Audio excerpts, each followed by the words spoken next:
Hello everybody and welcome to my Fsl Meta reflection. I have decided to do a rich picture which I'm going to further describe in my supporting document. I decided to do this kind of reflection at the end of the module because during the course Sandra, Tom and Janet taught me that we need to be reflective, we need to be brave, we need to be confident, and we need to question the practice we lead in higher education. Most of all, they also taught us to step out of our comfort zone. So here, this is me stepping out of my comfort zone because I have never ever published any of my drawings. As you can see, I'm not exactly very talented at drawing. This reflection is based on the most significant readings and the most significant findings to me during the course of this module. And I would like to start with Angelo's one of Angelo's teacher's dozens, which says that unlearning what is already known is often more difficult than learning new information. To me, this was exactly how I needed to start the course, because I come from a very, very strict educational background where the teachers were used to just stand in front of the blackboard and tell us what we needed to know, what we needed to memorize. It wasn't active, it wasn't a dialogical kind of way of learning. Therefore, I felt that I needed to unlearn a lot of old habits and experiences I've been through. During the course, we were encouraged to do a lot of reflections through blog, through our teachings and learning, through the observations, debates and the readings. As a Montessorian, the Montessori pedagogy also encourages us to reflect on our own practice every single time we teach the children, before and after, of course.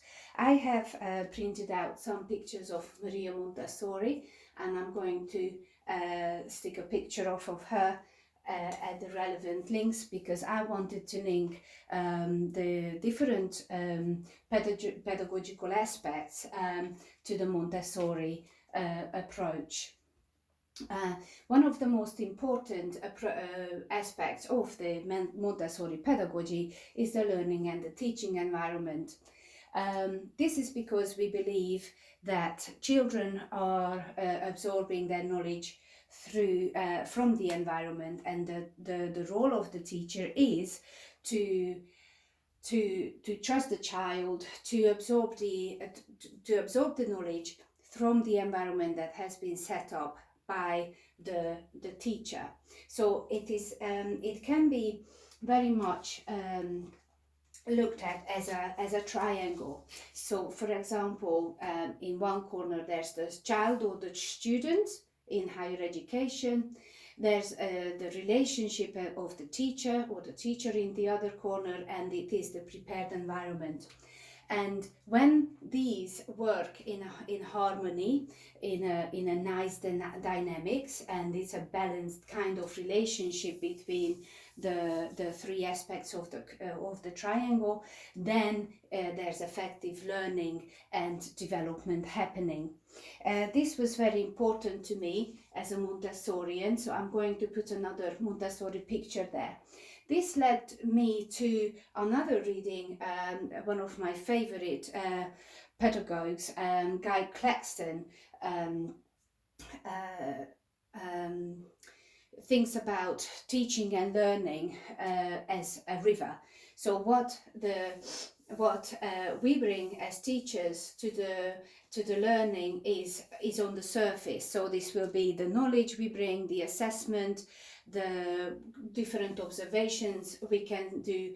This is easily changeable, this is easy to see, this is a very visible part of the teaching. What the students bring or the children bring is their attitudes, their motivation. Hopefully they have some their experiences, their backgrounds, and the role of the teacher is to basically stir up this river, to bring the bottom to the surface, to make it a very effective and a very active way of learning together. So the whole thing is mixed, not separated, but it's mixed, and therefore that's how learning and teaching happens.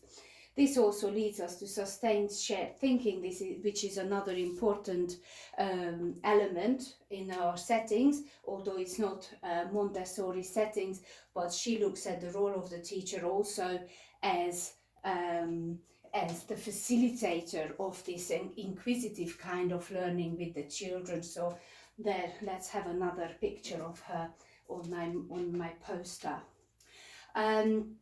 Another important part we did was the observations. We needed to do 3 observations, or we were observed, and then we needed to go and observe. This is also another important of the Montessori pedagogy, because we get to know the children and our students through observations, and therefore we can draw up their individual learning plans or set up the environment so that they are learning effectively. One of Angelo's teacher's dozens is to look out for active learning, because it is more effective than passive learning. Now, this is very much the Montessori method, as we teach the children in a very active way through their hands, a very constructivist way of learning, where we build upon their knowledge and extend this knowledge further together. Through scaffolding, when they need help, we don't tell them what to do. We scaffold their learning, help them, prompt them, and give them effective ways of expand their own knowledge. This is more of a dialogic way of teaching and learning, not a monologic, which I was taught through my life. Another thing we had to do was to reflect on our own pedagogies. That was very, very interesting to me. The critique I chose was based on compassionate pedagogy, where the students were encouraged to use more eye contact, involvement with each other. I have tried this out in my classroom. The first time it wasn't very effective, but the second time it was much more effective, where I actually removed the tables and I put the students in a circle.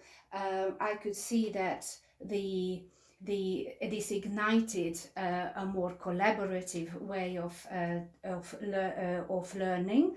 They were able to talk to each other a little bit more effectively, and I also noticed that outside of the classroom, in the common room, they started to talk to each other a little bit more, which also then enhanced further learning for those students who were a little bit more shy or felt that they weren't involved as much.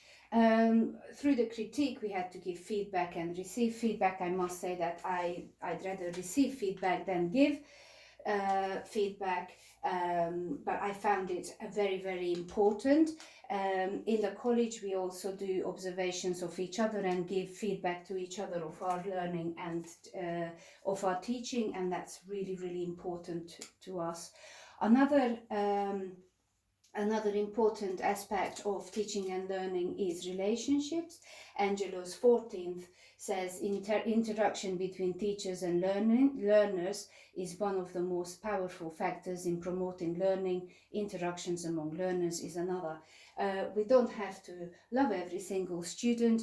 However, I do believe that relationships are very important, and I find that the biggest challenge is to me as a teacher is when I have to do a synchronous blended session where I have some students in the classroom and some online, and I can't read their facial expressions, the people online, or I can't see their body language just like I do with the classroom students, and therefore I feel I can't it's not that easy to develop a relationship and get to know them very well. I do believe that this is not the end of any kind of journey. This is definitely the beginning of a much higher kind of teaching career. The quality of my teaching, I do believe, have improved. And for that, I would like to say a huge thank you to Sandra, Tom, and Janet, and for the opportunity to attend this course. As I said, it's hopefully not the end. So see you very soon later. Bye bye.